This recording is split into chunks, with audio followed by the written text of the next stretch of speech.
What's up, everybody? Back with Midway Radio. Took a couple of weeks off, getting some things done, but we're back. And tonight, we're excited for a couple of reasons. One, we've got the legendary graffiti artist, Miss Stef Skills, in the house. Hola. How are you? Peace. I'm good. I'm well. Thank you. Hola. Cool. We were originally going to talk to you a few weeks ago or so, but we had some technical issues, so I'm glad we're able to resolve those and get you back here for conversation. Thank you. Oh, thank you. And then, of course, we've got the Midway team on here. We've got DJ Risky Business. Hello, hello. Some people just listen to the audio portion, so they can't see you giving the peace sign. So you have to say a little something. Oh yeah, I didn't know that. So yeah, hello. Yeah, there you go. DJ Sean Doe, what's up, Doe? What's up, everybody? And we have an announcement slash new Well, the announcement is that we have a new member to the Midway team, which is Mr. B-Boy B. Hey, Mister. Never had that one before. Hello. Yeah, so here we go. First Midway Radio. Welcome. First Midway Radio. He's been at a few of the interviews already. And yeah, I'm really excited to have be a part of the team. Thank you. Appreciate it. Me too, brother. Yeah, we just keep expanding the knowledge base of the team, so it's cool. I'm excited as well. Got a lot of things to catch up on. A lot of things that we've been wanting to get done that we know you're going to be a big help with. So yeah, definitely excited. And thanks for being able to join us on Midway Radio. No, you're welcome. I'm looking forward to working more with you guys. So as we usually do, let's do a quick recap of interviews and such that we've been doing. Let me pull up my list here to get the official count here. I believe we're up to, we've just did interviews 221, I believe was last week. So since last week, we've done. Well, we weren't on last week, so 2 weeks. No, right. So it's been 2 weeks. That's why I'm trying to look at the calendar real quick to see. Actually, was it 3 weeks? Did we announce the Rebel XD? No. No, Villain was the last one that we had talked about. Yeah, so okay. So there you go. Yeah. Sorry, as I'm trying to figure out these technical difficulties, I wasn't as prepared as what I normally am to get talking about this stuff. That's all right. You're never prepared. It's okay. Yeah, thanks. Thanks a lot. So I'm here to be the asshole. Yeah, So, anyway, since our last show, Rebel XD, we did an interview with, which was awesome.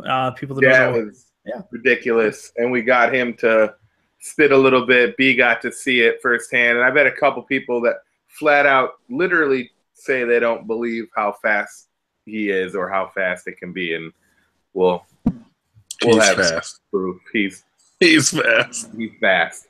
Like, just the concept of, if I remember what he said correctly, put it this way: the concept of spitting fast and when Tongue Twista won the Guinness Book of World Record, fastest rapper in the world. I believe they said he did 400 syllables. 420 syllables in a minute, I believe. And Rebel XD, who's won it now 3 times, is up to over 800 syllables in a minute. So that's double the speed of Twister's fastest speed. Yeah, it's incredible to see it firsthand. That's fucking meat rack is what it is. Yes. You should do the FedEx commercials. or whatever. Jimmy John. I don't know. Jimmy John. What are Jimmy the hell John. are these guys? Really? I am. Anyway. No, you're right. I was going to say, I'm actually thinking about that. I'm actually super surprised no one's actually ever hit him up on like the commercial tip. Yeah. Especially the radio 30-second commercials, whatever. He could do like 30 of them. Right, in that one. In like a 2-minute period. Or just at the end where they have to be like, you know. Are micro machines still a thing? Can he do those? Oh, remember the micro machine heads? Yeah. Oh, wow. You just took it back, Ryan. Holy good God. I haven't thought about that in a long time. Yeah. So who else did we do? So following that, we got a really great interview with DJ Rude One and DJ Doc West, the Single Minded Pros. That's been one that's been on our list for a while, and it was cool because we were able to get them both together. And they're both not from Chicago, so of course that can make things a little challenging. But it was a very good interview. Well, Rude is from Chicago. He lives out of town now. That's what I mean. Yeah, they're both not here. They're in both Chicago out of anymore. town. Yeah. I just wanted to make sure that was clear. Yeah. And then we followed that up the next day with Fat Nice. Yeah. Fat Nice, people that don't know, is Infinito's cousin, longtime MC from Chicago. He was born and raised here. He's been based out of Philly for a long time and now Atlanta. So he was in town, and we were able to link up with him and get him done. Yeah, I didn't know much about him other than the name until we got to meet him and talk with him, and it was a really good guy and a good interview. Yeah, and just if you get a chance to check out his music, it's incredible. He's got really, really great records. Yeah, he does. Yeah. And then who do we have this last week? We had two, or not this last week. We had two on Thursday, and I'm drawing a blank. Scheme. Yeah. Yes. And Navarro rhyme scheme. And we had Sharif. Yes. Of course. Those were two good interviews. Sharif brought a lot of light on Jam Crew from the South Side, and was pretty. His interview was pretty cool. And Scheme Navarro, fam.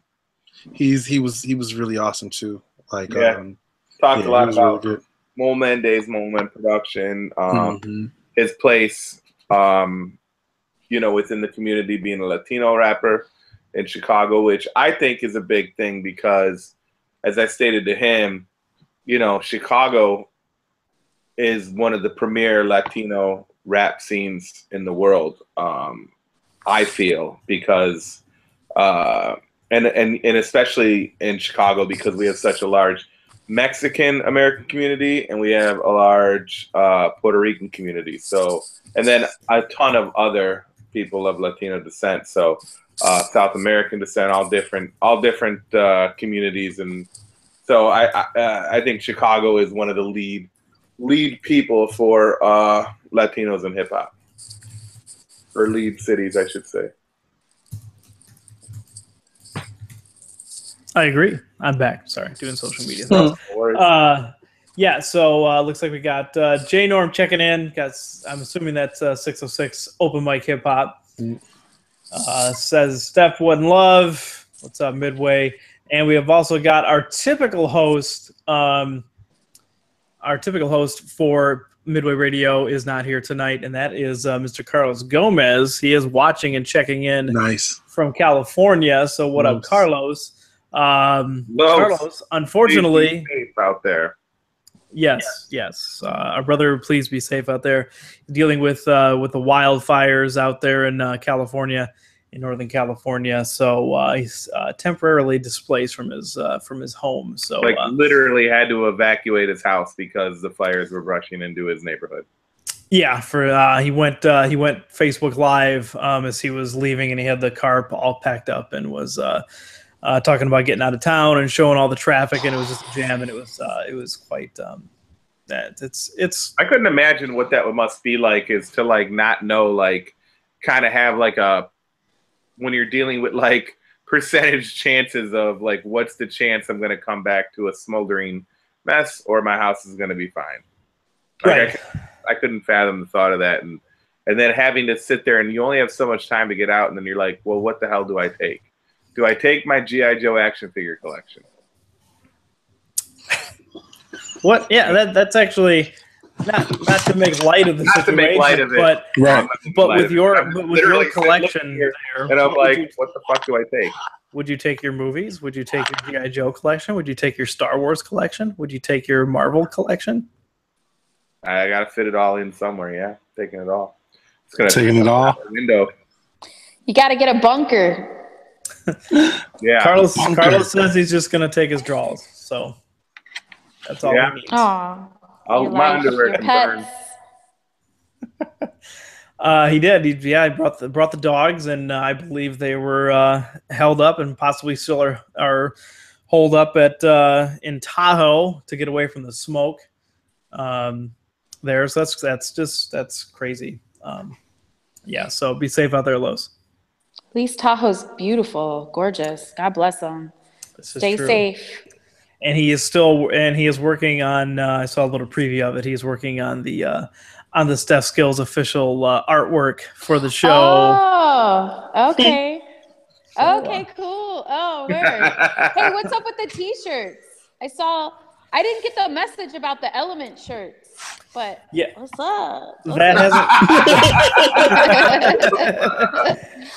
That has not gone live yet. Yours in particular. Okay. It's been a little bit crazy here the last couple of weeks, but we've got yours coming out. We got a couple other ones. We're working on a couple other really cool designs. So hopefully by the end of the week we'll have a few more up. So it's we've speaking of that, it's just another way for us to help spread the word of the project as much as we can, because of course it's been a very grassroots project up until now, or not up until now, it still is. And of course there's a ton of expenses too that go along. So so we set up a shop through Threadless, and they have a certain expense that they take for making the things and for shipping the things. The cool thing is that we don't have to handle anything. We literally can do really cool designs and put them up for people. So we can do like 3,000 designs, which I'm hoping we do. Oh, nice. Yeah. Well, I definitely want the green limousine. The green boss is dope. Nice. The Henley, I like those. Right? That's So, dope. yeah. That was a Sean Doe brainchild. I worked Good on it a call. little bit, but that's Sean Doe. Good call. So yeah, we've got a few different ideas for other designs and stuff that we're working on. We hope to get up there and keep refreshing everything. We make a little bit of money off each sale, and that just goes to help us pay for for parking for our interviews, or gas to get to the interviews, or web hosting, all that kind of stuff. So any little bit helps. And midwaydoc.threadless.com is the address for that you can check out what we got and help with that. We got cool, there's sweatshirts, there's t-shirts, there's baseball tees, there's a bunch of stuff up there. For those, I know there's some people that were asking about sizes and about styles and stuff like that. And it's like, there are descriptions up there, but we don't have any control over that. We just literally put up the design and say, this is how you can. We got baby long sleeve bodysuits in this. Yeah. Oh. And we've sold some toddler gear too. So there's nice. Some, what? there's toddler some pullovers. I'm there's just some looking at Midway it now. toddler I've gear never out seen there. this. I didn't even know we had toddler gear in there. Awesome. Yeah. Midway's there is for a the kids children. section though, right? Yep. Yeah, yesterday I had a little meeting at the crib, and somebody showed up with a Midway T-shirt. It was Isaac Q. Nice. Oh, wow, nice. Yeah, there's a T-shirt. He was cool enough to help buy a shirt the night that we interviewed him. So thank you, Yeah. Isaac Q. Appreciate Yeah, that. Isaac Q. Yeah, the night he was like, after his interview, he goes, we had just launched him. He goes, oh, I'll get one right now. Mhm. He was wearing it yesterday. Yep. Awesome. Cool. Well, thank you, Isaac. Isaac Q. So yeah, other than that, we've got a lot of updates to the website coming soon. coming real soon. We got some other things that, of course, that we're always working on stuff, but it's a small team, so some things take a little bit longer than what they should. But I'm working on profiles, so if we've interviewed out there, be prepared for a call from me to get some info on profile. Yes. Pages, yep. Did you get those 2 emails I sent you today, Ryan? I did. This is not the format to discuss that, though. I just thought I'd ask anyway. You're a jerk. Yeah. The website, we got somebody online.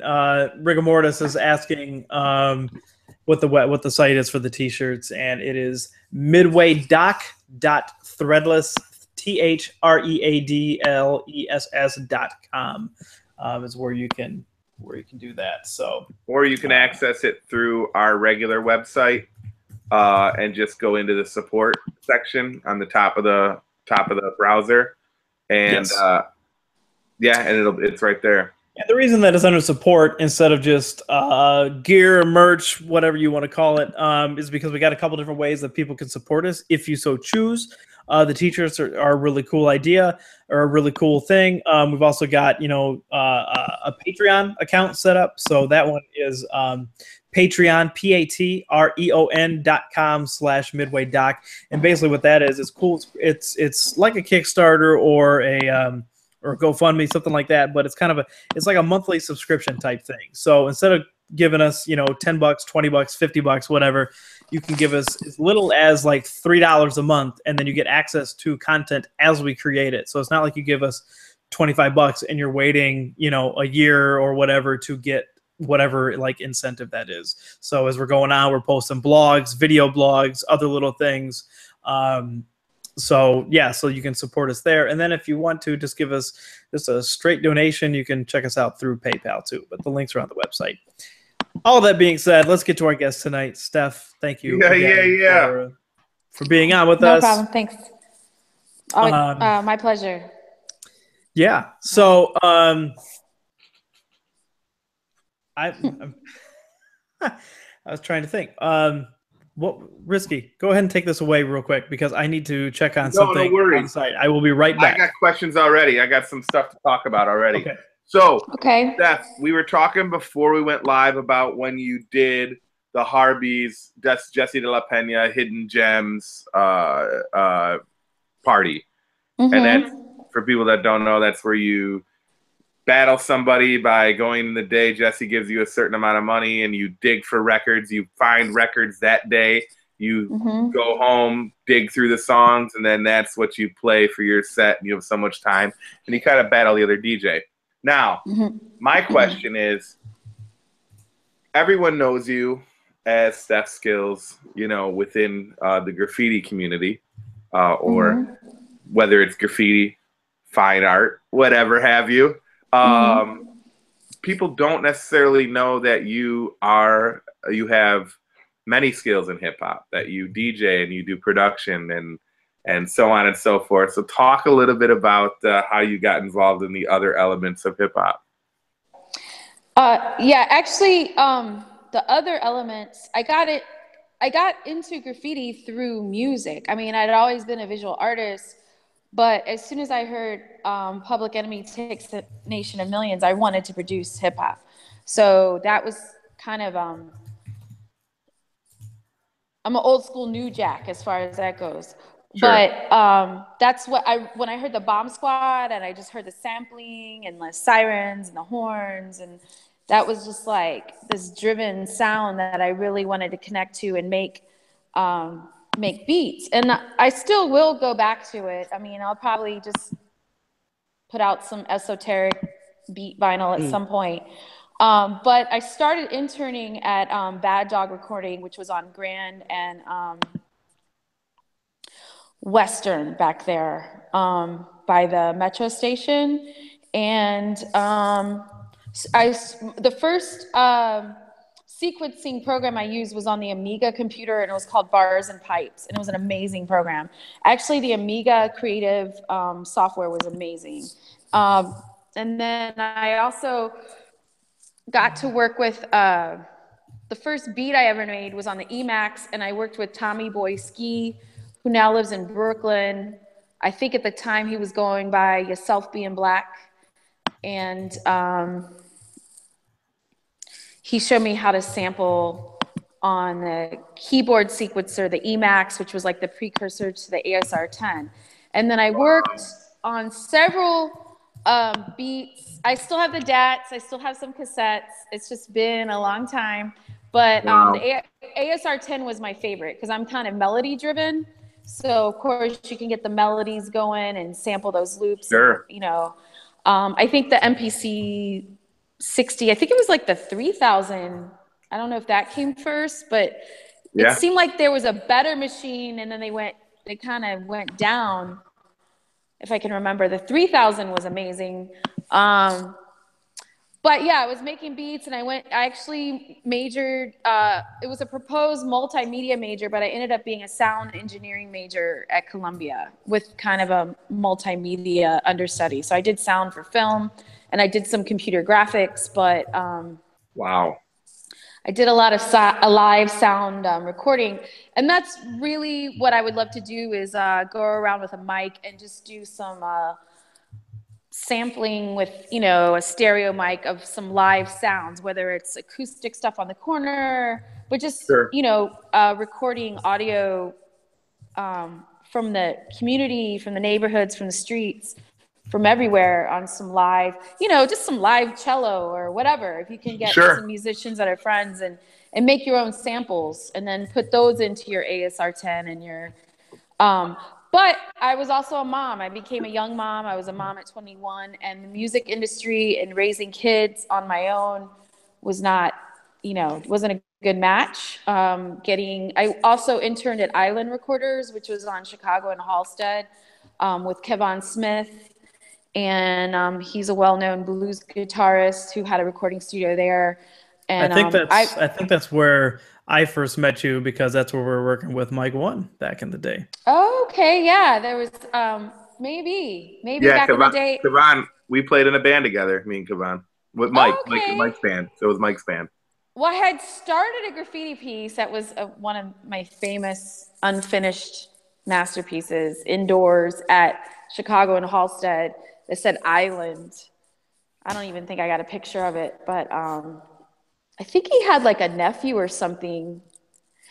Wait, wasn't there was a guy with red hair.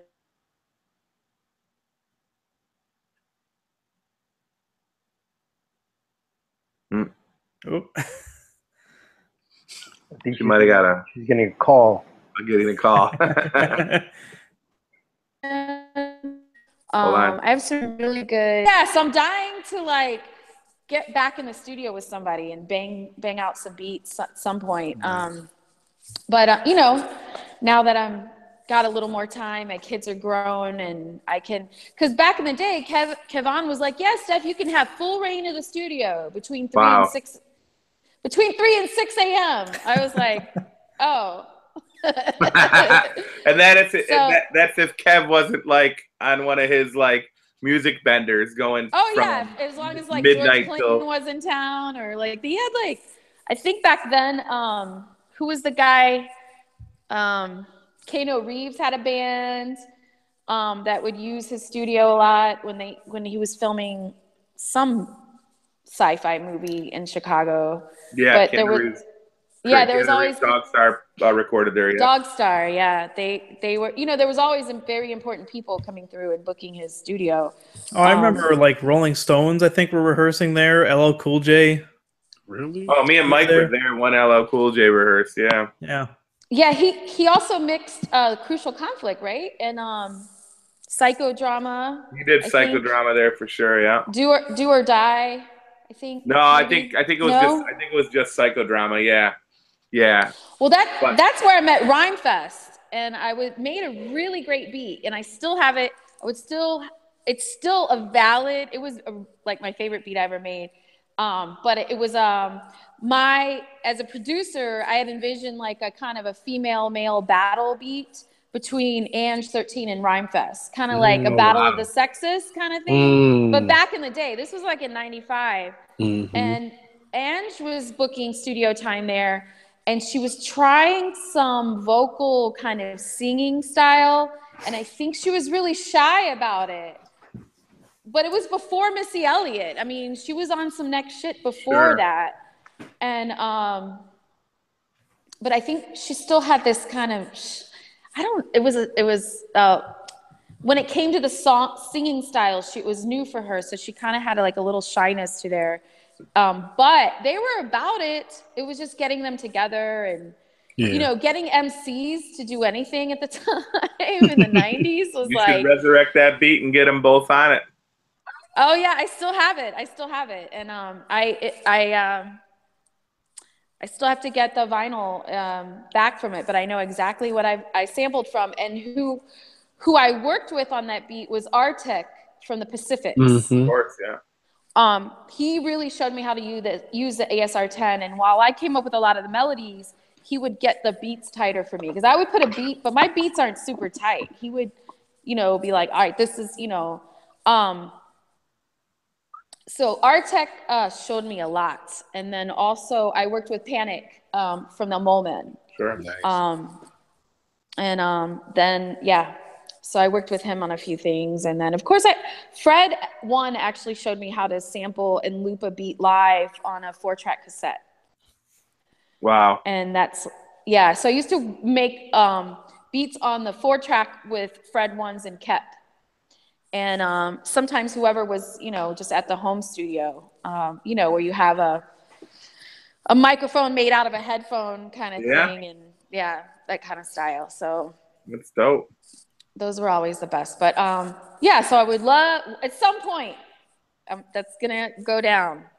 I really think you should pursue that. Have you messed with any of the new gear or any of the new kind of ways that people make beats now with some of the software? Not at all. I'm sure there's some shit you could put on your phone that costs $20,000,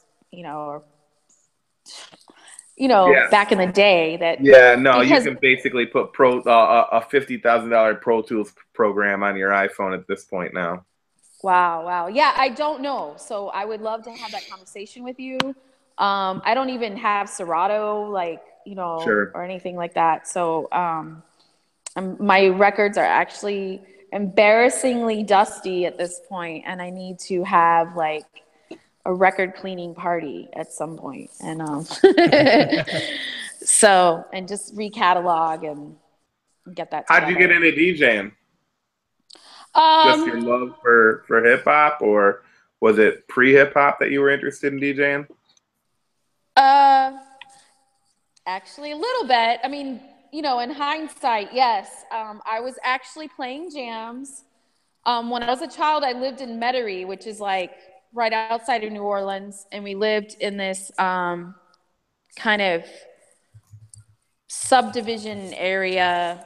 I just know it flooded every time it rained, because back then New Orleans still floods a lot, even before Katrina and all that. It still had a lot of flooding. And I would take my little turntable and place it at my window and play records, because we were skating in our driveway, roller skating. Roller skating was like the shit. I was 6 years old. I took my Pluto turntable that had a paw. Nice. Put the needle on the record, played, my Wiz soundtracks. I don't know what I had. I probably had Grease soundtrack. I had Mickey Mouse Club. I had Saturday Night Fever. But I would play those and put them in the window. And, maybe in hindsight, I think I have a quality, or I feel like there's an innate,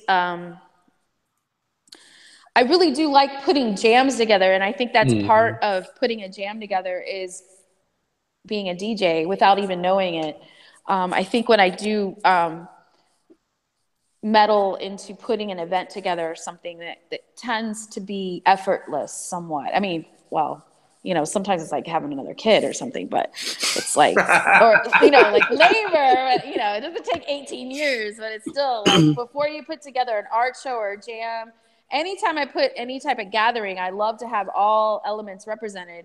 But Fred really taught me how to cut and scratch and loop with vinyl, with 2 turntables. And I really wanted that foundation in order to go into making beats.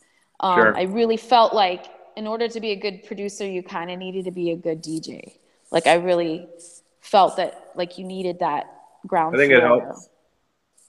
So, and vice versa. So. Yeah, without a doubt. So. No, I was gonna say, yeah, I definitely think it helps, and you know, it's just, I think it's cool that you get to kind of like, you know, people always like to, especially with females, they like to pigeonhole them, you know, like oh, the female MC or the female graffiti artist, right, and this and that, and with hip hop, here you are, and you know, you are someone who is skilled in. I don't know if you break, but I'm you know, maybe you do, but I'm sure, you know, you're skilled in a few of the aspects of the culture, the elements of the culture, and it's super dope. Well, I think I ran with Graph. I think I got a lot of I think it was easier for me to be a mom, and I got a lot more, obviously, instant gratification. I mean, it's a release. It's as far as on a social level, it's a form of somewhat of a form of protest, I guess. Not that like you protest with, but just the style of bombing is, you know, it's an art form of protest just in general. But so that was something I could keep doing. I know it sounds horrible, but as a mother, well, my oldest son would always snitch on me if he saw me getting up. Because I would pull the car over sometimes and like paint on a truck. And, you were still a young hip hop girl. And he would be like, "Mom, I'm calling the police." Like, he didn't really know. He was just a little kid, you know. But I was like, "Stop snitching," you know. Once he snitched on me on the bus, and that's what I was like, that's it. I can't, you know, get up around him. But, yeah, so. Did any of your kids ever get involved in the hip-hop community? Somewhat. Josiah tagged with me a couple times. I mean, he tried to write Jet. We actually hit a train together when he was about, I want to say 11 years old. We went out, but it was, you know, a metro train out. I love it. Further south part of the state, but went with some pretty prolific writers. Trickster actually helped him finish his piece back in the day. I think there's still flicks of that running around. But yeah, I mean, he was in there. He also painted at some of the jams with Nerd's son. His son and my son are the same age. Nerd's son is like obviously gotten really prolific with Graph. I think my children, maybe because I'm the mom and not the dad, they kind of wanted to find their own voice, and I definitely encourage that. Maybe I should have had a little more structured thing, but like even my son now, he didn't come to my opening, and I was just really missing my children. I was like, oh, they would really like the artifacts, because my younger son is secretly into the golden era of hip hop, like, but he wants, you know, he discovered it all on his own. It has nothing to do with me. Nice. You know, so it's like, and I want him to have his own space with it, you know, and have his own love for it, and not just, you know, hear it as his mom's music. I want it to be his own. Do you get a lot of the new young hip hop played around the house? No, I mean, my older son, he's really, really good with lyrics, so he can decipher a lot of the mumble rap better than me. But whatever. So he plays some of it, and he's kind of into the groove of it a little bit. But no, when it comes to like really picking jams, if anything, my older son ended up getting into rock, but also he lived with my brother in Georgia for his senior year of high school. He lived in outside of Atlanta he went to my brother's. He just really needed to be around like a good role model uncle. And, Sure. you know, he was exposed to different things, and that's fine. I mean, I went to see Deftones with him. Oh, definitely. He's amazing. For his birthday. Awesome. But, you know, I like it, but I'm not going to listen to it all the time. And Sure. that's fine too. And, you know, I think one time he was playing something. He likes moody rock. And I'm just like, I actually said the same thing that my parents told me. It was like, oh, does your music have to sound like trash cans rolling down the hill all the time? I was like, did I ever just say that? Like, ugh. So anyway. Carlos says the family that bombs together stays together. Oh, yeah. Yeah. Yeah. What? Well, my little guy is not into graph. He likes to draw. I think my younger son has such a pureness about his spirit that, I mean, as much as there's love in our community, he has a low tolerance for any knuckleheadedness at all. And there's a lot of that in our family. So I think he's a little like, I mean, he definitely has uncles in the in the hip hop nation, not even the graffiti nation, the hip hop nation that he'll always have love for. But he's the first to call out people on their bullshit. So he has a lot of, he doesn't have a tolerance for, I guess, people that don't pull their weight. That's good though. That's called good life skills. Yeah. So that's survival. Having a good bullshit detector is essential. Yeah. So, you know. Good for him. Yeah.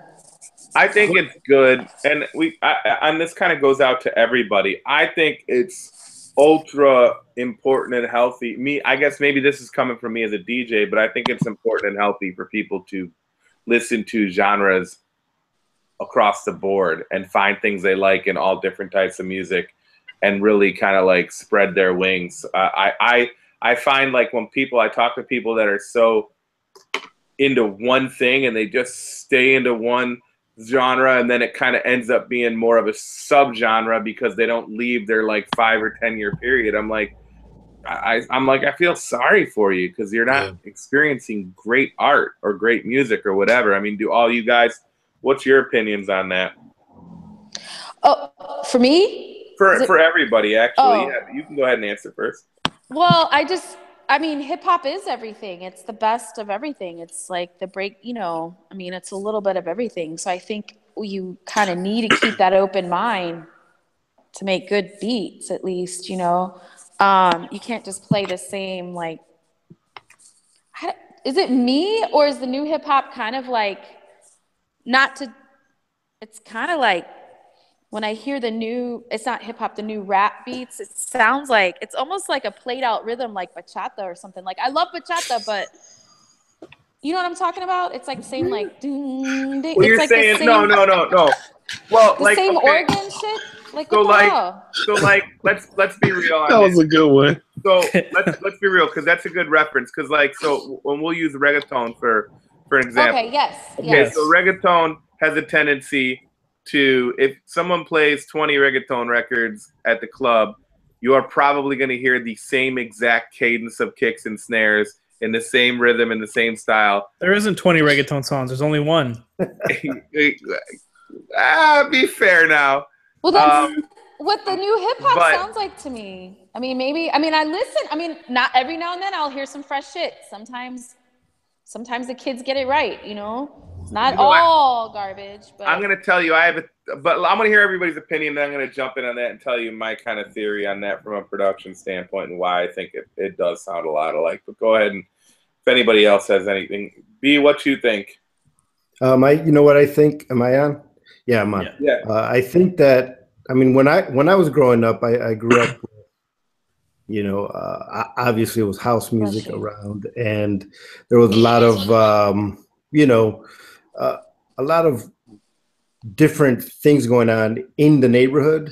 You know, you had like a little white section, and they listened to like rock, like, you know, like rock music. And and then there was the house music, and then there was the the up and coming, like the hip hop genre was coming up, and I actually liked a lot of that stuff, and in my house we also listened to a lot of Mexican music, which was kind of the odd extreme of like, what is this? And a lot of cats in my neighborhood, they didn't even know I was Mexican till like they came over my house, and saw the decorations or whatever. But as far as like music, I've always been like by decorations, like the weird cat. Religious artifacts. Yeah, exactly. But yeah, Jesuses and Virgin Marys everywhere, and bright red sarapes on the wall. But as musically, I always listened to a lot of stuff, and growing up in a Puerto Rican neighborhood, one as a Mexican kid, that was already tough to begin with. Then if you liked other type of music that wasn't what the neighborhood was listening to, so I had to kind of hide it. But I always liked all kinds of music. But I mean, this is Chicago, so you got to grow up, and you got to, a little bit of hard knocks, and you live and you learn. But as you get older, you figure out like, man, I do like that music. I do like Nirvana, and it's it's commercial stuff too. But now, it was kind of like I couldn't tell people I liked Nirvana back in the day. You know what I mean? But I'm eclectic. I like listening to all kinds of shit. So. Yeah, it's healthy. I think it's good. Yeah. Carlos says reggaeton beats are expensive. You buy one and make as many songs as possible.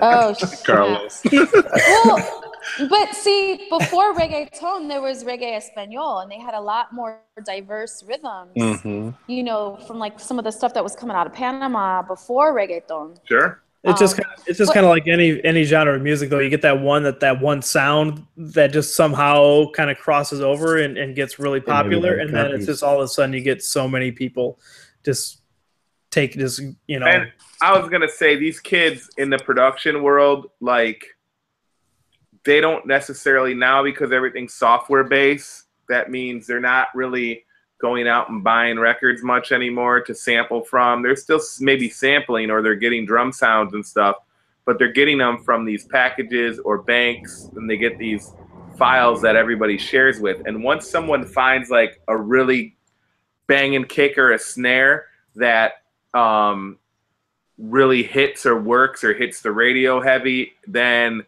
it's carbon copy. And then kids go, oh, I just want that drum, that pack of drums. I just want those 808. That 808. I want that snare. The big thing, man, was everybody was using the Lex Luger pack. That producer Lex Luger hit the scene and started making all these really just these super trap, the trap beats. He was running the trap production thing, and soon everything that was trap sounds to even all the drill sounds, all they were using, you could tell like right away. Once I hear that snare and how that snare, even though it's like, the dancing double time, triple snare and stuff like that, I know what sound it is. I'm like, oh, that's the Lex Luger. That's all these kids are using the same drums. Even though they all want 10,000 different snares or 10,000 different kicks, they're not touching them.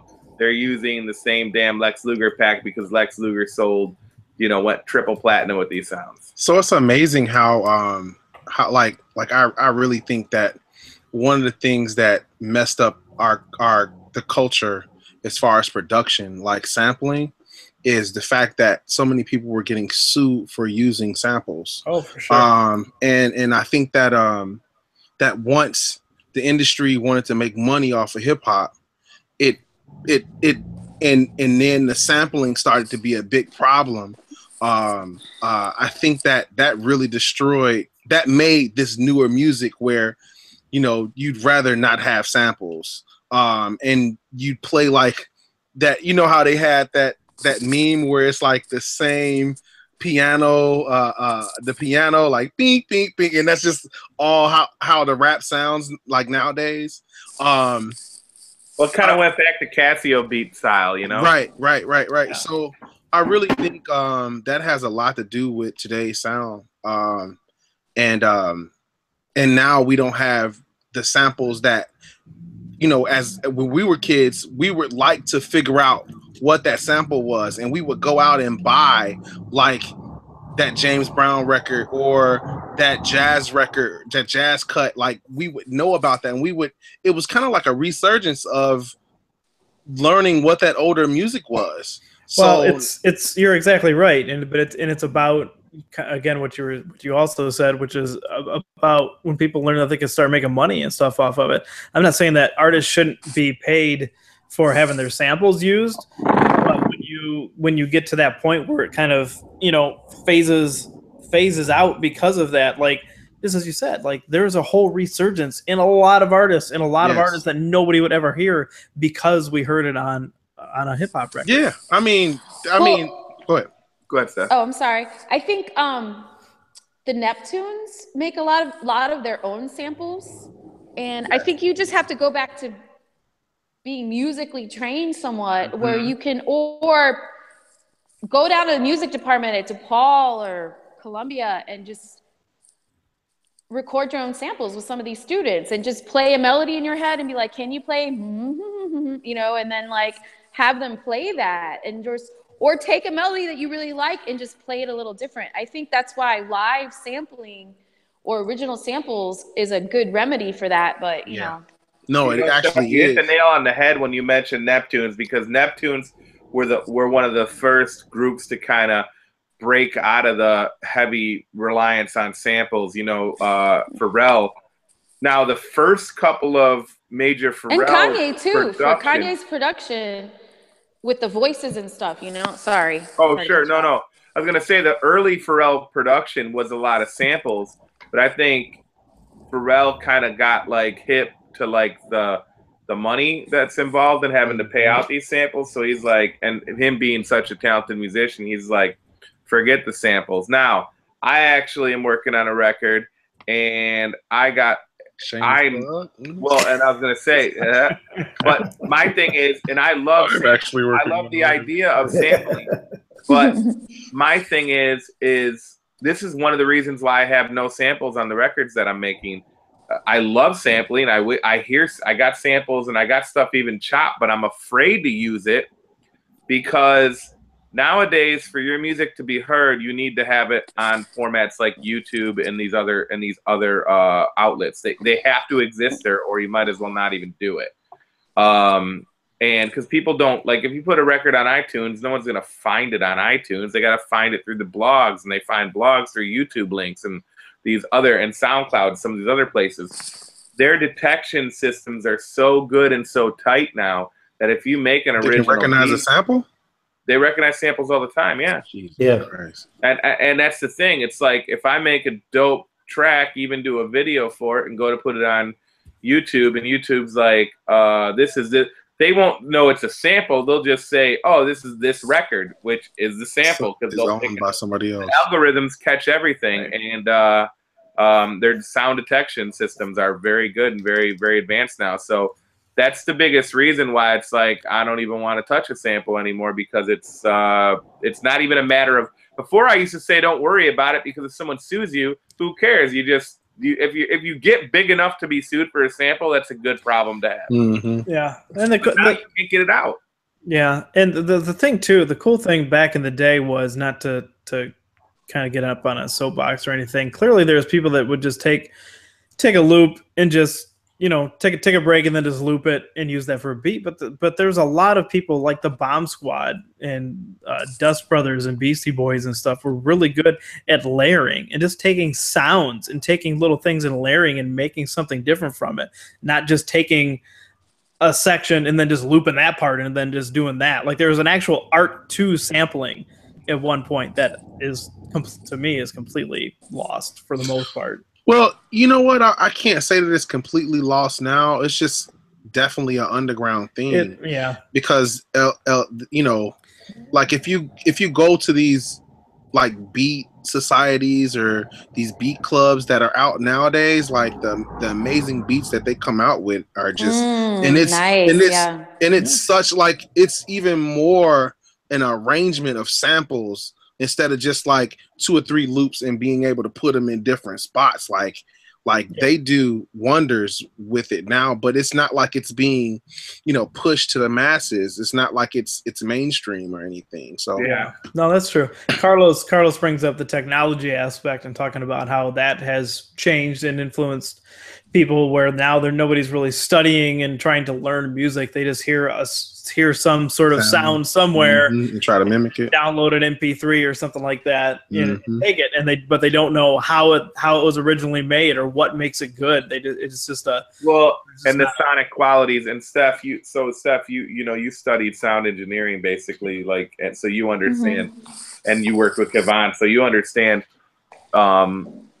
They don't understand necessarily. I mean, some do, but I think the majority of people don't quite understand when they're, like everybody wants to, which is a good thing, is to layer, layering drums and things like that. But they don't understand how frequencies come into play, that if you're putting these two certain snares on top of each other, you're canceling certain sounds out because the frequencies hit.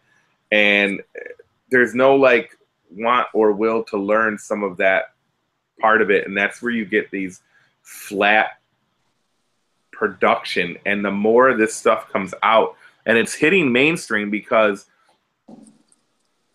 these people have connections and they have the ability to get their stuff out there, or they're popular, and there are people that are just digesting these and accepting the beats, whether they're not very good sonically. Some of these things like which I do actually love the track, that EXO Tour Life from that kid. Well,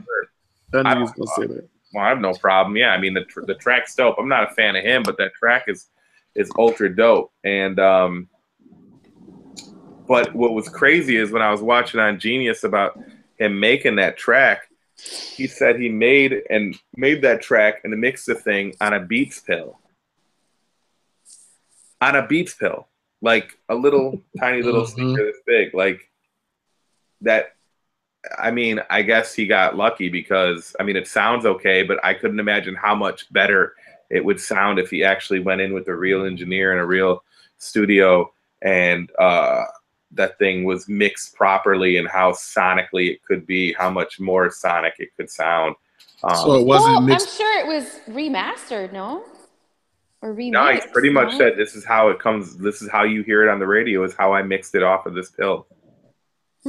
So I mean, it doesn't sound terrible. I mean, for what it is, but like, it feels like there's so many corners being cut. It's like, it's not like this guy doesn't have TM88. It's not like he doesn't have the access to it. It's like, I feel like it's a total cut corner. That's just my opinion. Well, I also have, some DJ friends that will not spin MP3s because the sound quality's been compressed. So they actually buy the CDs and download like CD quality, which, so they can play that. Sure. Which you need, mega computer space for that. That's where I cut tape. So I really have a lot of catching up to. But not only do I have catching up with the new technology, but I just don't want to go from old to new. Like, I want to try the in-between, like, stuff that I've missed, so I can kind of you have a good base of knowledge, and what you learn from that is the foundation of what I think people should learn, like, to understand sound when they go in. And a lot of these kids don't. They just sit at the computer and they hear sounds and they put them in a sequence that sounds good to them. They call it a beat, and they don't kind of comprehend the sound of, the qualities that make something sound great. Again, that's just some kids. Some of the stuff sounds really good, but there's a lot of things that are really popular that I'm like, man. And the saddest thing is, we're losing so much warmth and low end from losing the analog portion of recording, because that's kind of gone now, and we're losing all this low end, that it's just normal now to not have anything warm or hum. Yeah, but I don't think that's any of that stuff. I mean, I agree with you, but I don't see that changing or coming back at any point. No, it'll never come back. As long as these people are gaining popularity and making money from doing things as cheaply and and like that. We'll be like the analog. Ice-T, and they had a dolphin hooked up to tank. They were like lo-fi or the analogs, and it was in the digital world. And like Keanu Reeves was in it and load shit in his skull. Anyway, some sci-fi. But they had this whole underground circuit called the analogs, and then you get down to like their lair and the curtain behind, and it's this dolphin like controlling them. Like this, they had like wired up a dolphin in a tank. Oh my God. That's crazy. It's a good movie though. It's a good movie. That's us. We're the analogs. Yeah. So I just, anyway. if you listen, because right now the 808's such a popular thing and these kids talk about the 808, but I don't think they quite understand the real 808.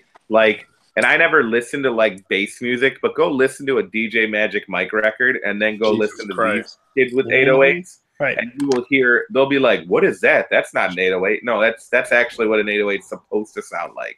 Listen to an old Too Short record. Yeah, where it hits and has this analog, just really warm decay and just goes forever, And now these hits, these 808s hit, and they go, boop, and that's it. They go boop, really loud for like one heartbeat of a second instead of that. How does it go, Risky? One cure though, because I know some of the like our era MCs, and I really enjoyed it because it was some grown and sexy, grown folk hip hop shit. For my birthday, I got to go see the Jizza at the City Winery with a live band. Oh, I missed that. Yeah, I heard about that. And that live band, like hip hop shit, is nice. You just feel so like grown up, and it's an intimate setting. But I know there's going to be more tours of that. There's more MCs that are going to be doing that. I think the Artifacts, DJ Chaos said he was just going to do something. They were going to do something like that. That might be a good remedy for some of these young bucks, like just to hear like live, hear their beats played live. And yeah, hear live music. Maybe, yeah. Go watch a rock band. Well, I do give it up. I give it up to some of the new cats. They are actually adding a lot more instruments in their art, and because I think I had just bought that Jamila Woods album, Risky, and it's just some songs. I mean, it's a kind of an R&B-ish album with rap undertones, but yeah, man.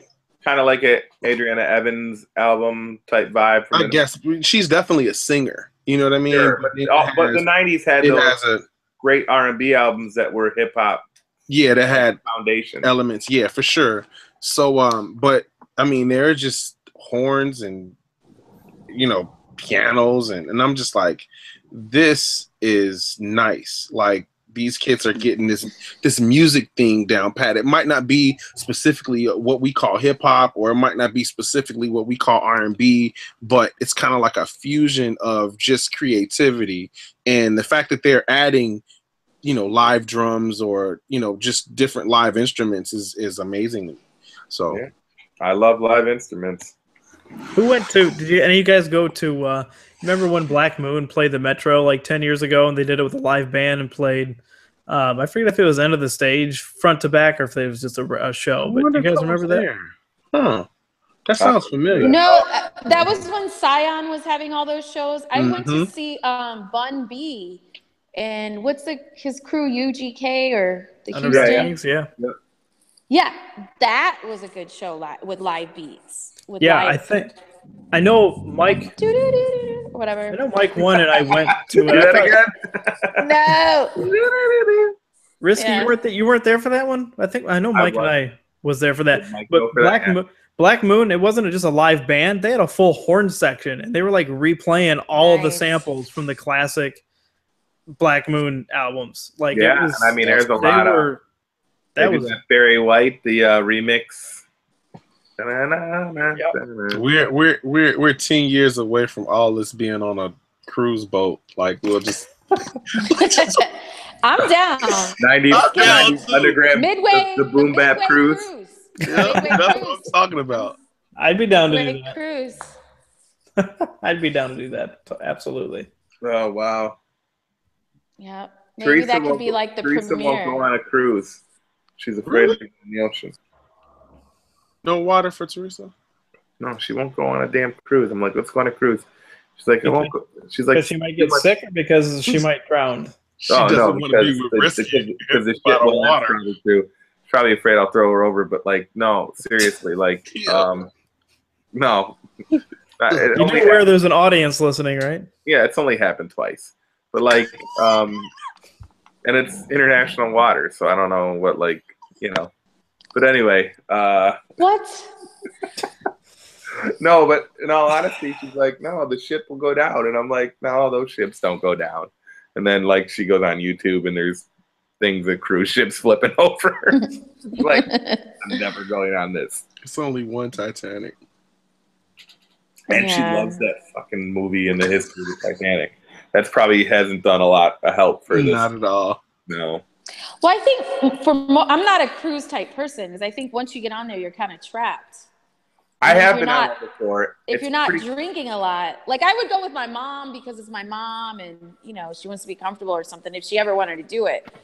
But I'm more of like, I want to do my own shit. Well, But I gotta say, I went on one for like 6 days, and it was pretty cool because you get during the day you get off on all the different islands and you get to bounce around a little bit, and then you get back on, and then at night there's clubs, there's movies. They actually have theaters in there if it's one of those big ships, like a little mini city, and just like the amount of food and drinking is just, it's puts you in comas. It's great. I'm in the wrong job. That's what I need to.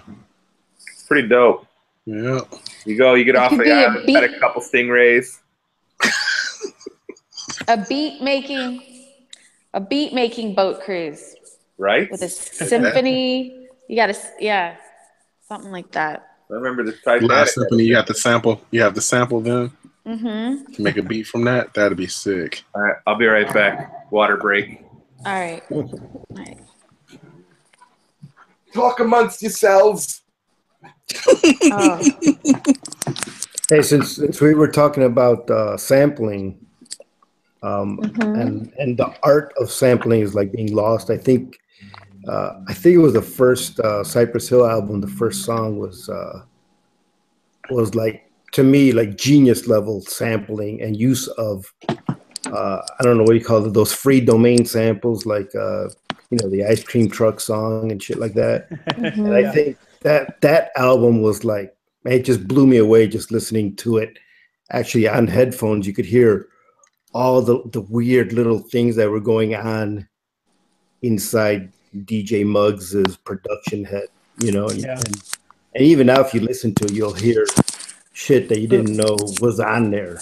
Yeah, I think that's the way to do like sampling, and if people were really a little bit more creative and they didn't want to get sued, I think you can get away with stuff and make creative sounds.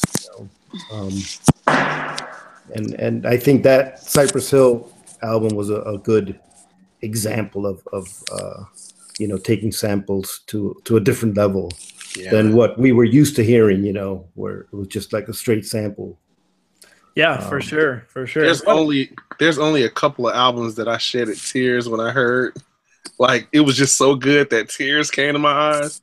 And that Cypress Hill album, when Pigs came on, I was just like, what's happening in the world around me? Like, And I had that, so I used to go to this place, like, they had mom and pop, stores where you could just buy tapes from. I went in Roseland.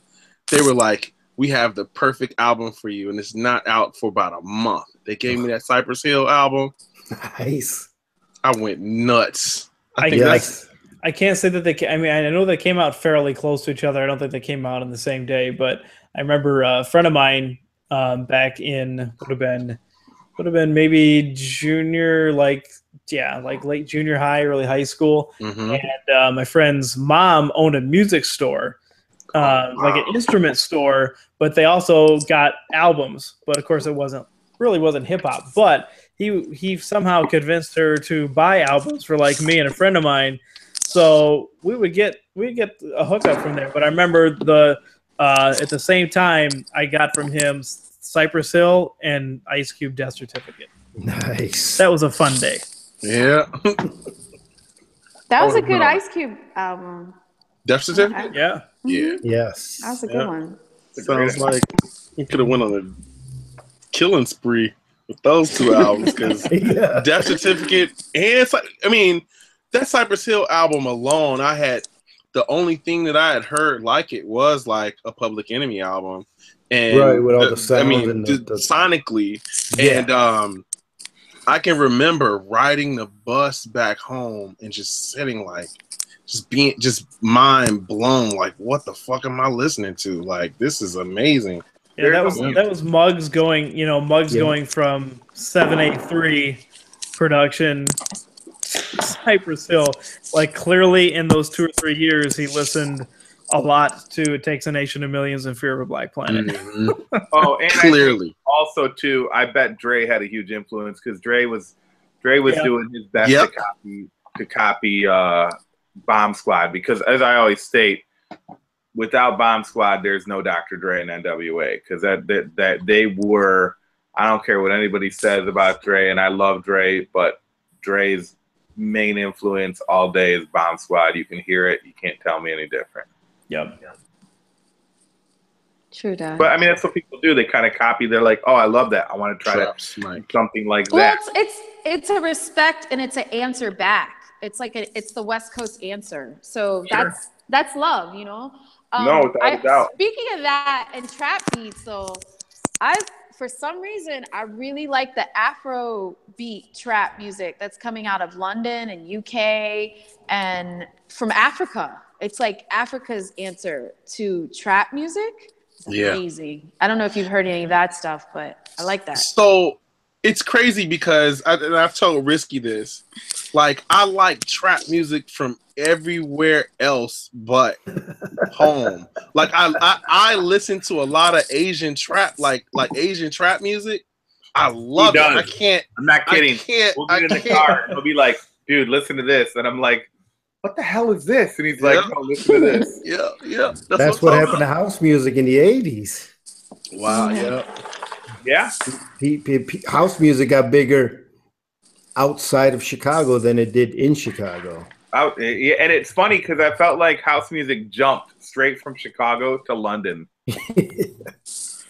I've heard a lot of I've gotten a chance to hear like Latin trap, and that's pretty sick too. So I heard some of that. I've heard some of that.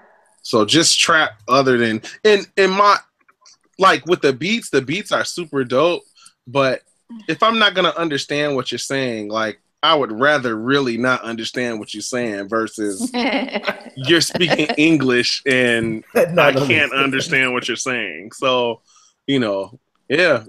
come check me out. I'll play a lot of Asian trap music for you. What part of Asia?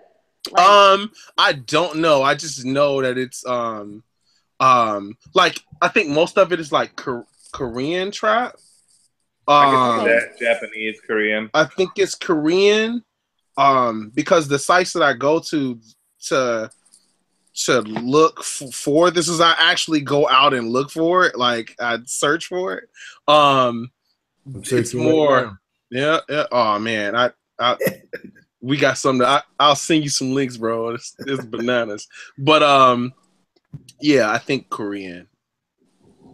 Okay. Remember the Teriyaki Boys? Yes. That's such a bad title. It's a bad name, yeah.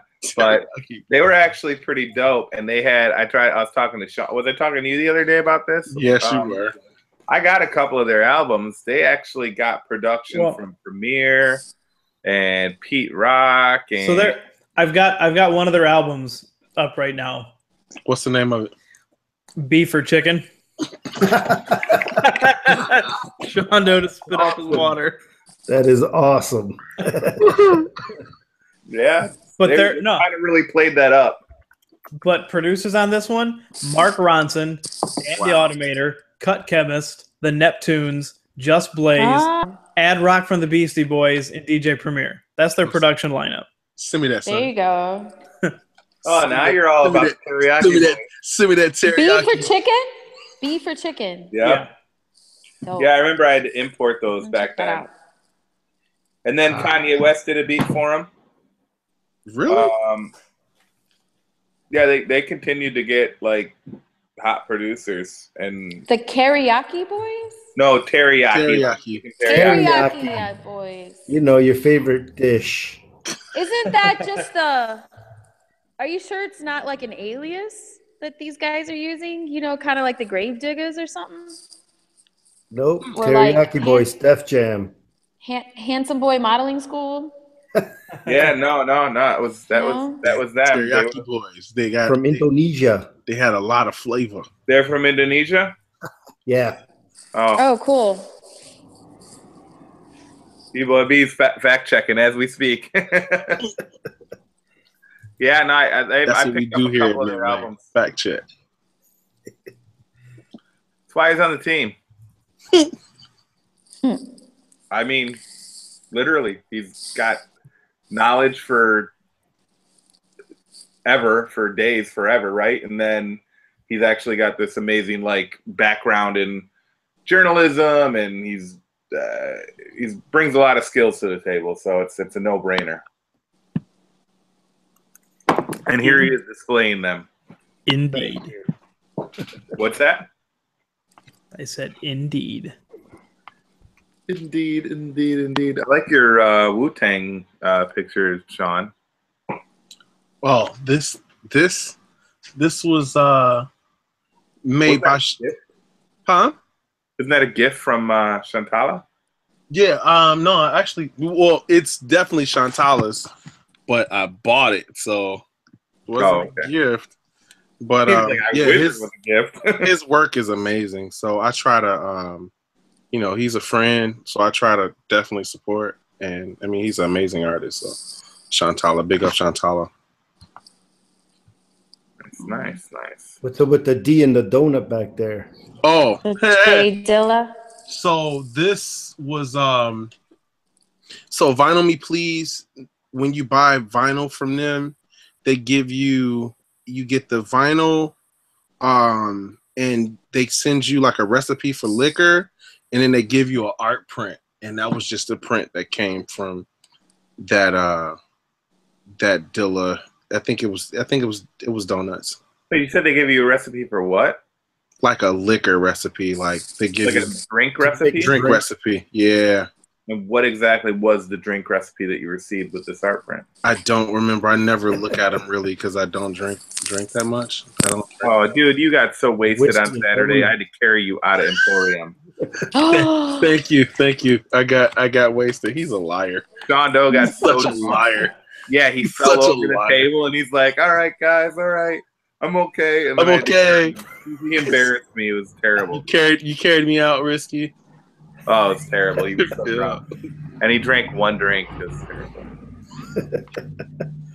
Which Emporium? I try in Wicker Park. Park. So we do a monthly there, but I always try to get this guy to drink with me there. He's very. You have a little bit. Rose is a special drink. Yeah. It's only wine, bro. Like it's not even.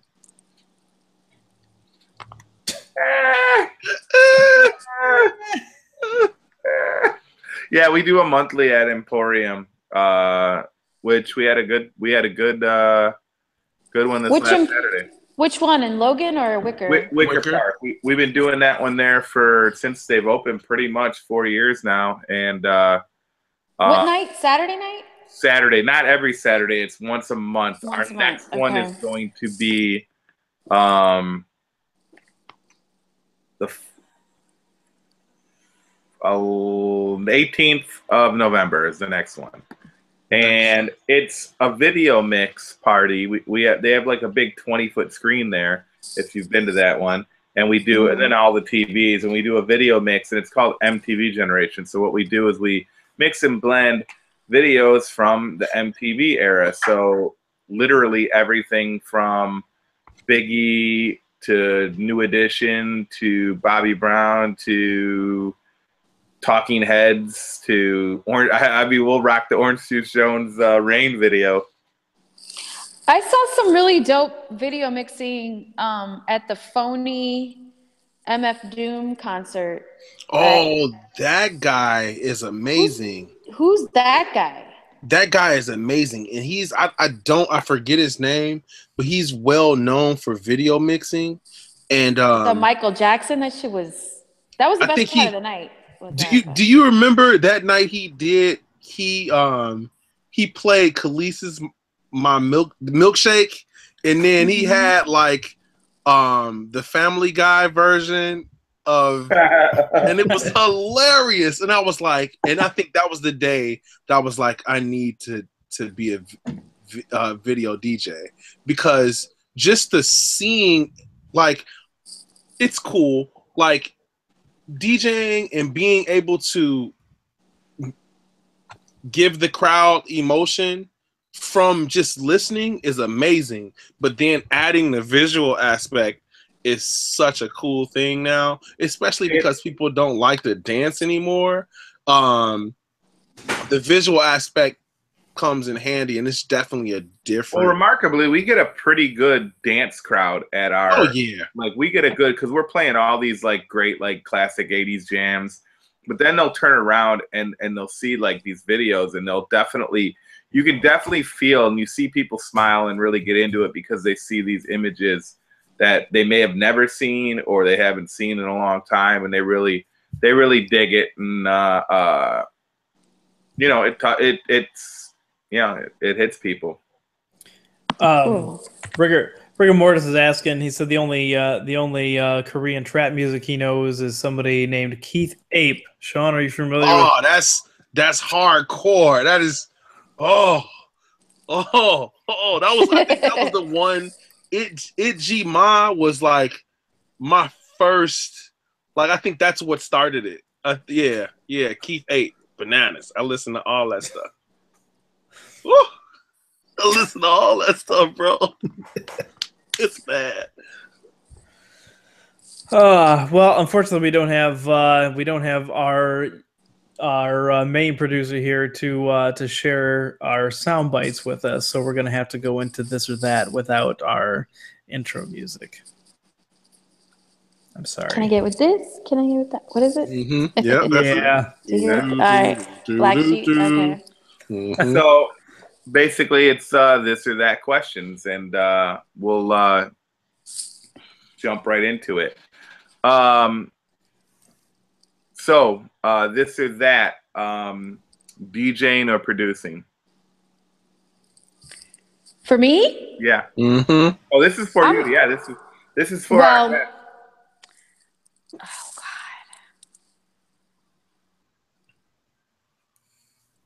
I would say producing, just because I have a little bit of a musical background. Like, I can read music, so I would like to make some of my own samples.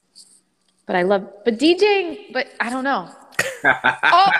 Okay, how about producing and video DJing? Yeah.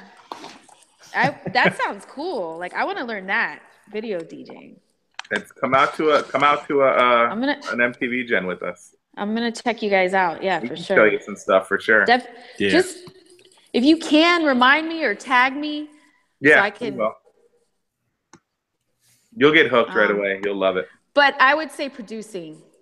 Okay. Because that's really what brought me into learning about DJing was Bomb Squad. Sweet. That's amazing. I love that. So, okay. That's done. Sean? You know what? I do not have a this or that off top. So what I'm going to do is I'm going to do something that I have not done before, which is I'm going to pick two random records, and you're going to have to pick one. So, good one. Well, the first good one that I picked. And B-Boy B, I don't know if, because I didn't tell you, and I don't know if Ryan told you about the this or that to have one prepared. So if you have something off the top, you can ask her. If not, you can do it. I got one. Okay, cool. All right. So I picked 2 random records, right? And That's what you just said. Dilla, J Dilla, The Shining, or The Far Side, Lab Cabin, California.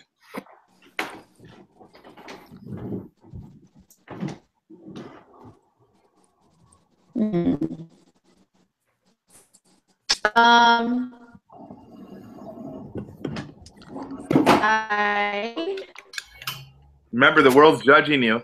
Yep. all eyes on you. To be honest, I have with what I know more, which was the. Oh, I think we cut out a little bit there. You cut out for a second there. Can you say that again? I have to go with the Far Side. Yeah. Just because I know and respect some of Jay Dilla's catalog, but I honestly Dilla happened when I was more just and not buying music anymore. I mean, there was a time where I wasn't. I think the last cassette I bought was, I barely bought CDs, but the last cassette I bought was Dilated Peoples. Wow. But I think that's when they stopped kind of making cassettes. And I actually think this one of the last cassettes I ever bought, I took a chance on was Solange. Solange had a cassette, one of her first albums. So, what? Solange always brings out excellent albums. No, go ahead. I'm digging you up. Solange is bananas. Solange is bananas. Cassette. I have her first album on cassette. That's dope. But after that, Dilated Peoples and I think Black Star were the last cassettes I bought. So I actually have to go with what I know more. I'm embarrassed to say I don't know Jay Dilla's catalog as much as I should. I know some. So since Sean is freaking out, I'll piggyback off of that. I'm sorry. I know No, don't worry about it. I'm not freaking out. I'm just messing with you. We'll have discussions about this later. Please don't worry about this. Okay. I fell off for a little while. I'm sorry. I'll piggyback off of that and ask you, Dilla or Q-Tip? Oh, shit.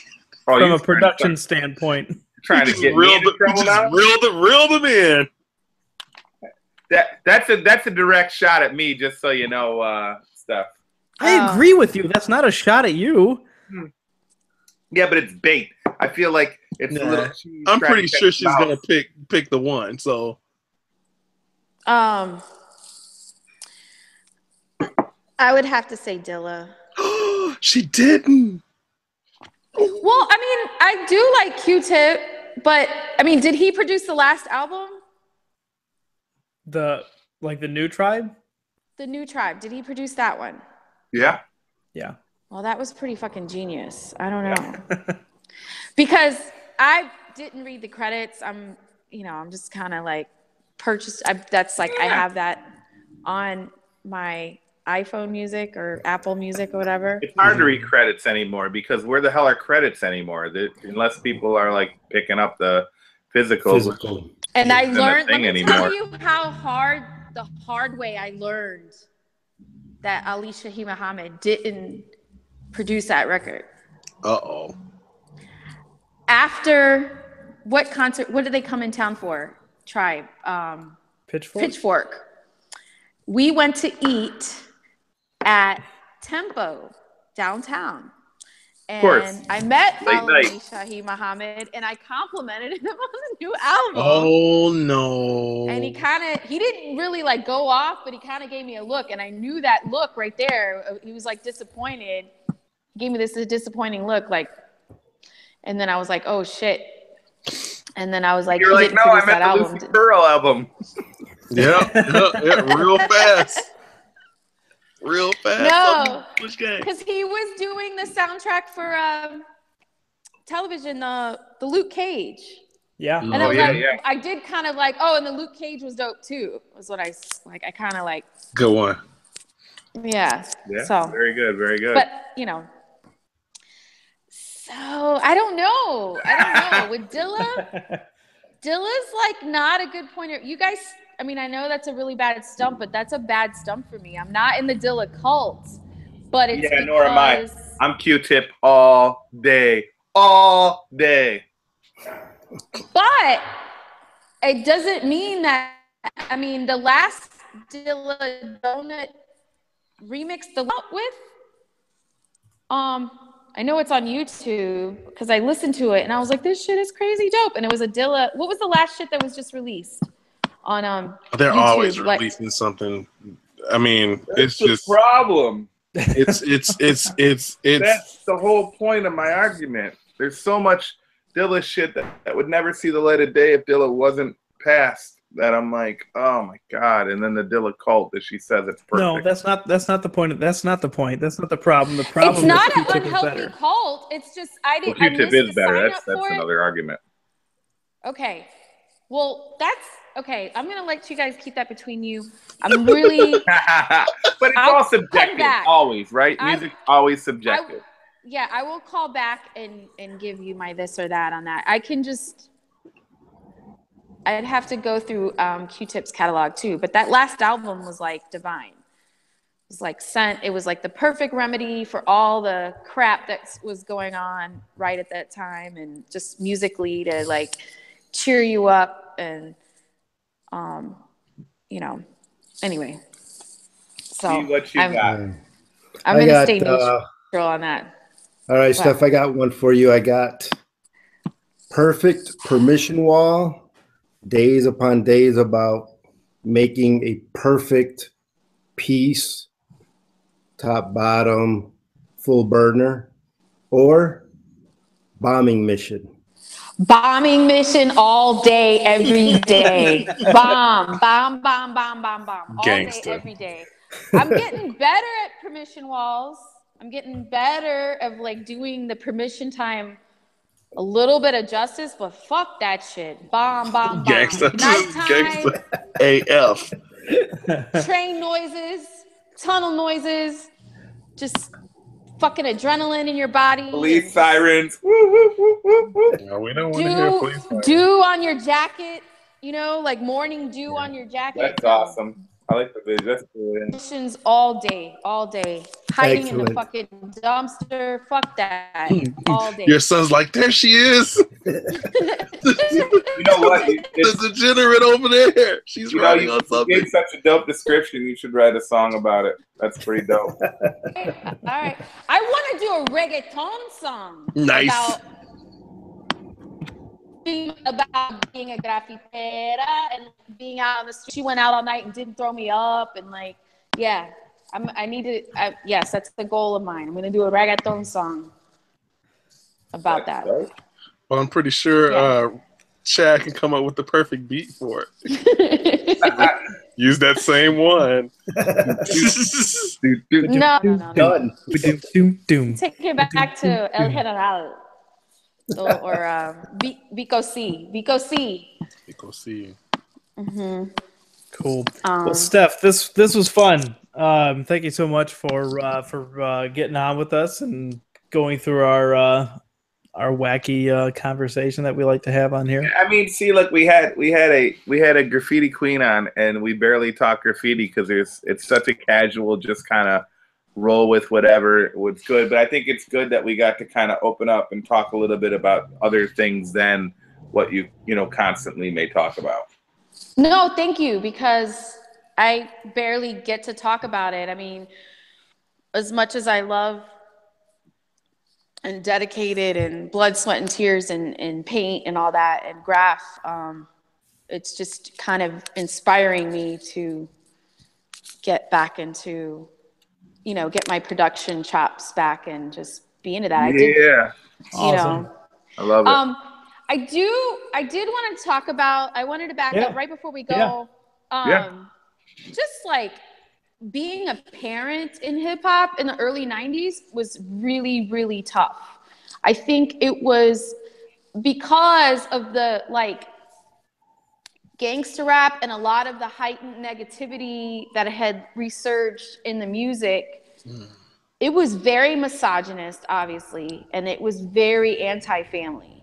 And I think I felt like at the time, being a young parent at that time, that was like a big challenge to like champion your family life and your domesticity. And I think nowadays, I don't know if it's just the generations got better, but I see a lot better parenting going on, I think, in the hip hop community.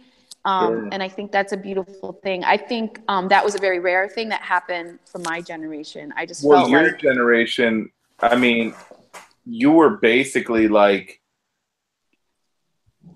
I mean, you were one of the first like hip hop moms, really. Like, I mean, I'm sure that along with the other ones at that time, but like that generation, because the generation before us were people that grew up kind of before hip hop, so they didn't have to raise their kids. Like, they didn't know about it to raise their kids. Right. B-boy knows. Anyway, go ahead. Yeah, no, that's what I'm saying. And then like, you're one of the, you grew up in that kind of first batch of what we would call hip hop parents, right? And I definitely agree with you. The music at that time, a lot of music, especially more popular music, was so street driven that it was very, like you said, it was very misogynistic. It was very kind of anti-family. It's all, again, subjective. It's relative. It's art. But lyrics are lyrics, and what people were saying is what they were saying. So, I don't disagree with you on that 100%. And that's definitely, I could imagine how much you love it, but then you can probably come to crossroads at moments when you're trying to raise your kids a certain way, Well, I just think that's also like why, and I think some of the parents from my generation that were like hip hop parents, I mean, at the time, I don't think they knew if they were really supposed to raise their children. I mean, it was kind of like, it was so there was new. no blueprint.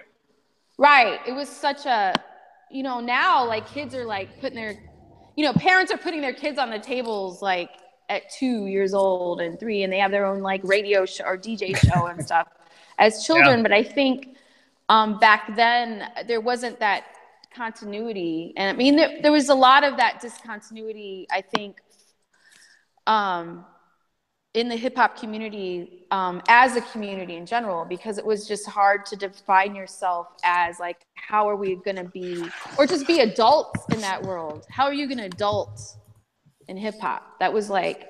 Well, and then when you were coming up, hip hop was still looked at a certain way by society as a whole.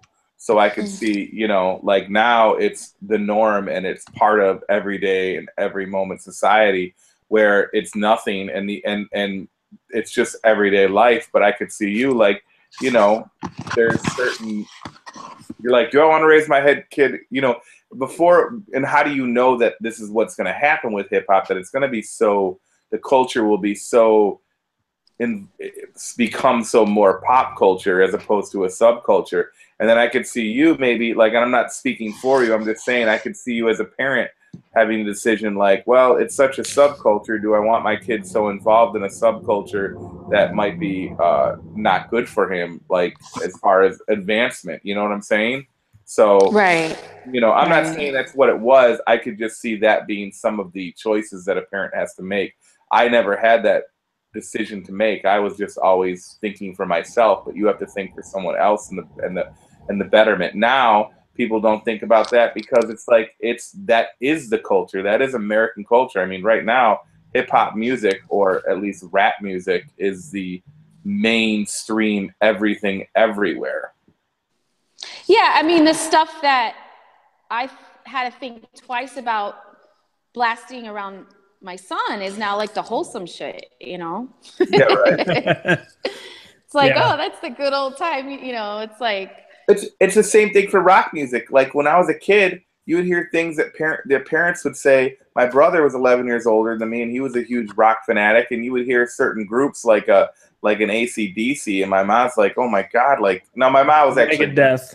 No, my mom was actually way more cool because she loved rock music. But like other parents or other older adults would be like, "Oh my god, that's the devil's music." Now you hear that stuff on light rock stations or on like at Walmart. I'll be shopping at Walmart, and you hear that as family music. Like, yeah, I literally true. catch myself going, wow, like the world has gone through many changes. Yeah. So that was just something else I think that I kind of wanted to backpedal when we were talking about kids and stuff. Oh yeah, no, that's awesome. Yeah. But that's changed a lot. And I think I just like to see our community embracing families more now. I think in general, I mean, definitely in the hip hop community, I'd like to see it in the rap community as well. But well, B-Boy B. So I was only there for a couple hours, so I don't know if you were there, Steph. But the battle for the Eagle. Mm-hmm. Yep. There was a lot of young kids out there, and a lot of parents with their kids out there, and it was very heartwarming to see such a family environment that was as hip hop as it could ever be. At the Eagle, it was hip hop music, it was breaking, it was everything, good DJs, and it was some of the best talent in Chicago helping run the situation. And then, I go over and B's judging the draft contest, and then you've got Ants 13 on the mic, and Mos Def and Illinois on the tables, and and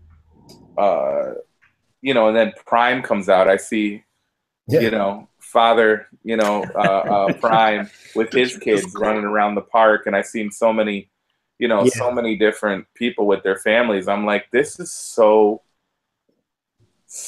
dope. Like it's so hip hop, and it's so real hip hop, but it was so dope. I think that I was just gonna say real quick, the Eagle is like, for me, and I always say this is ground zero for hip hop.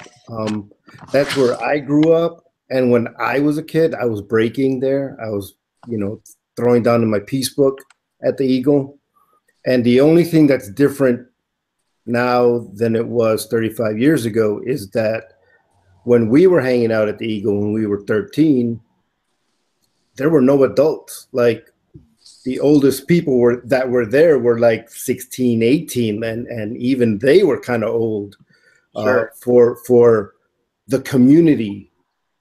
And what happens is that we were so involved in our community that we grew up with it, and it changed, obviously, with the music and the dance and the art in general. And that's what happened with Steph. She kind of grew into it. She became a mom. I was a dad in it, and I never left it. And what ended up happening is you leave a trail, and the next generation comes up, and we preach a little history of the Eagle, and it was like, ABC was there, and then Alan and his crew was there, and then they turned into the Brickheads, and they held it down for like 10 years, and now the next generation is starting to come out.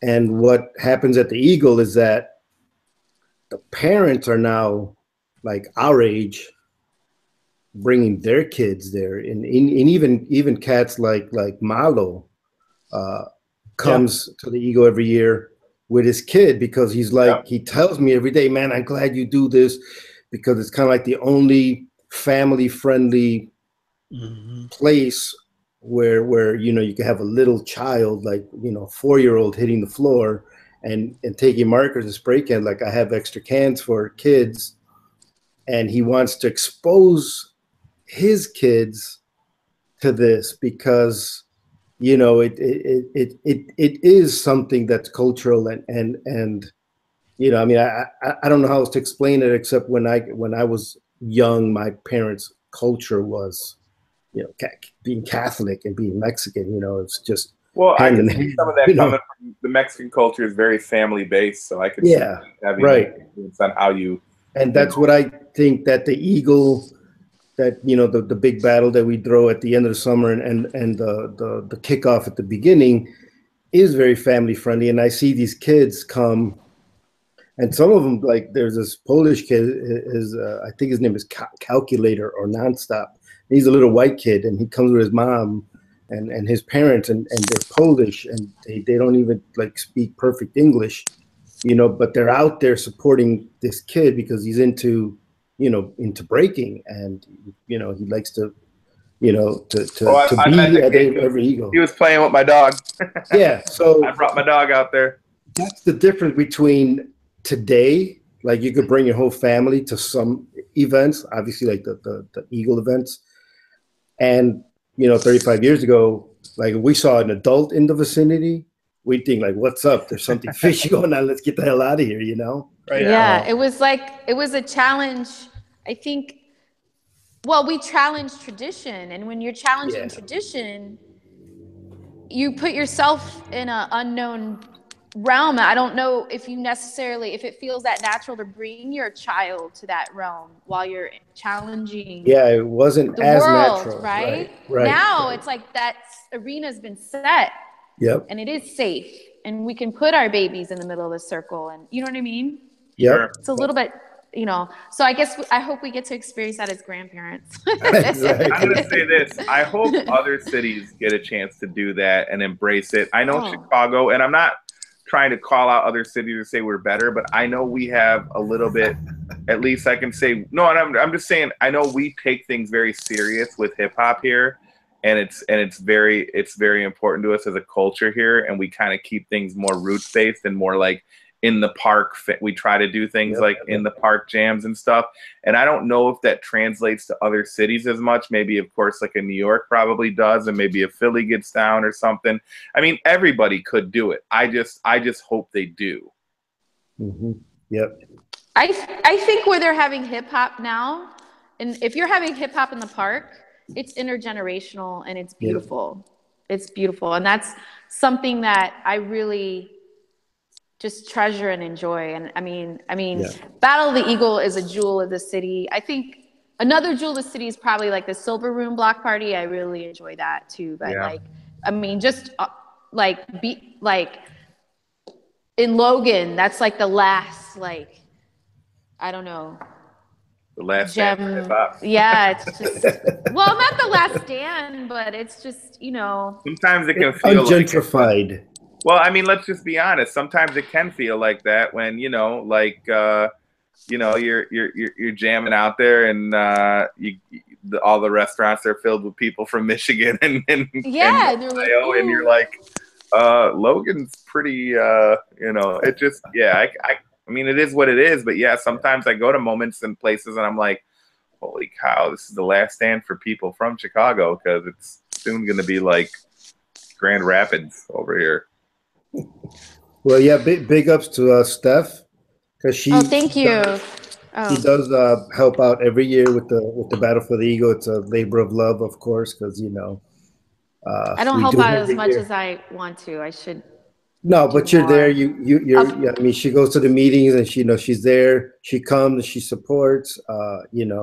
And like we said, even I take a break from year to year, and we pass the torch, and that's the one thing that still remains from the 80s that has that legitimate torch passing, where people have kept it going even when I wasn't there or Breaker Ray wasn't there. There were other people. Stef did it with a Lady Champ, and Lady Champ held it down for several years, by herself and a crew of lady hip hop heads, and they did a phenomenal job. Shout out to Lady Champ too. We gotta been talking to her about getting her in finally for Midway. So cool. Nice. Yeah, we gotta definitely pick up on the which is all going down, all part of the plan. I'm just looking forward to getting a lot more breakers in soon. Yeah. Nice. Yeah, the key is trying to organize how we get everybody in and the proper people to represent, like with the crews being so big. We can't do everybody in the crews. We have to have the proper, so we got to try to figure out the best way to get the most representative interview done. Absolutely. Word. Thank you. All right. So yeah, Stef, thanks again for being on with us. This is a great conversation. So thank you. Nice casual, chill vibe. I like to do it because we bring a little something different to the people. Like you said, as much as you are known for graffiti, like that we barely touched that, and I think a lot of people like not knowing exactly what to get when they come to this. So that's why we don't have any prepared questions or anything like that. We get some people that are like, "Can you send me the questions ahead of time?" It's like we're just gonna talk. Well, if I ever get my Midway shirt for Stef Skills Element, hopefully I'll get to earn a little production patch or something. Okay. So for sure. Thanks everybody who was watching the show. Shout out to Carlos, of course, who was usually hosting the show, but of course we got J Norm was checking in, and Rigor Mortis, and who else we got a few other people that were checking in. Michael Stewart was checking in, and Rod Liz, Elizabeth Rodriguez, she says mad props to you always, Stef. Aw, thank you. Thank you so much for having me. Thank you, Sean. Thank you, everybody. Thank you, guys. Thank you, B-Boy.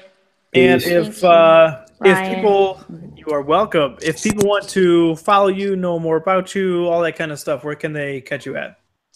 Well, I have an artist page. It goes by Stef Skills. Instagram's probably better just because I am more visual. Instagram, Stef Skills. It's just easier for me. I do have a personal page on Facebook, but you just have to have some friends in common. But I do have you can probably find my personal page through my artist page, which is Stef Skills. But Stef Skills on Instagram, you'll probably get more bang for your buck than my little, I got a lot of petitions going up, Yeah. Yeah, I don't get into politics too much, but there's some shit you just can't ignore, So it's true. For the whole Me Too, especially nowadays.